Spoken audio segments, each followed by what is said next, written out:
Saudi अरब में मुकीम गैर मुल्कियों के लिए इकामा और रिहाइश के कवानीन वाज़ेह हैं। इस हवाले से उर्दू न्यूज़ को मुतअद्दिद सवालात मौसूल हुए हैं। आज हम आपको उनके जवाबात देंगे।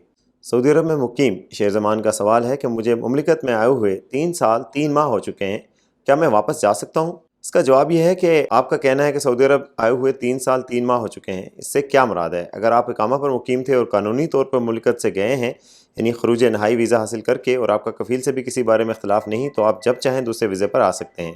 अगर आपकी मुराद है कि छुट्टी यानी खरूज आदा पर गए थे और वापस नहीं गए, तो आप खरूज आदा के कवानीन की खिलाफ वर्जी के मुर्तकिब हुए हैं। इसकी सज़ा 3 बरस के लिए ब्लैक लिस्ट है, और इस एतबार से आपको 3 साल हो चुके हैं और आप पर कोई केस वगैरह नहीं है, तो आप अपनी मुद्दत गुजार चुके हैं। अंजर गुल ने इस्तफसार किया है कि नए वीज़े वाले सऊदी अरब कब तक जा सकते हैं।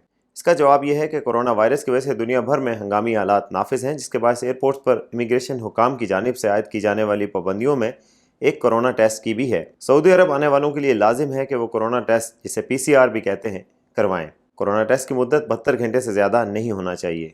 इस हवाले से मज़ीद तफसीलात के लिए देखते रहिए urdunews.com।